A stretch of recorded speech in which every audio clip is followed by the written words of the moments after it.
ஒரு காட்டில் காகம் ஒன்று வாழ்ந்து வந்தது. ஒரு நாள் இந்த காகம் பயணம் செய்தது. அதற்கு மிகவும் தாகமாய் இருந்தது.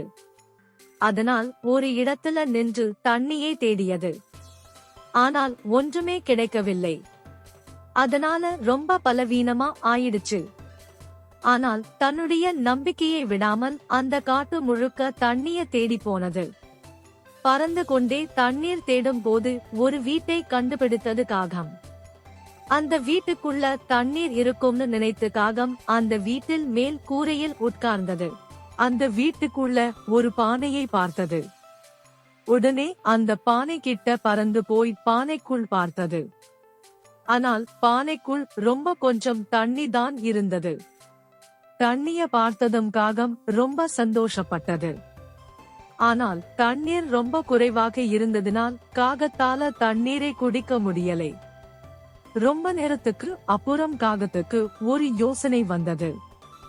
இந்த பானைக்குள்ள சில கற்களை போட்டால் நீர் கண்டிப்பாக மேலே வரும், அப்போ நான் இந்த தண்ணீரை குடிக்கலாம் என்று நினைத்தது காகம். அந்த யோசனைக்கு அப்புறம் உடனே கற்களை தேட ஆரம்பித்தது. பக்கத்துல சில கற்களை கண்டுபிடித்தது. அந்த கற்களுக்கு பக்கத்தில் சென்று தன்னுடைய வாயால் ஒரு நேரத்தில் ஒரு கற்களை எடுத்து அந்த பானையில் போட்டது. ஆனால் தண்ணி கொஞ்சமாகத்தான் மேல வந்தது. இருப்பினும் காகத்தால அந்த தண்ணீரை தொட முடியலை. தன்னுடைய நம்பிக்கை விடாம ஒவ்வொரு கற்களை எடுத்து பானையை நிரப்ப ஆரம்பித்தது. நிறைய கற்களை போட்டதுக்கு அப்புறம் தண்ணி மேல வந்தது. காகம் ரொம்ப சந்தோஷப்பட்டது. வயிறு நிரம்ப நிரம்ப தண்ணீர் குடித்தது. தன்னுடைய எல்லா நண்பர்களையும் தண்ணி குடிக்க அழைத்தது.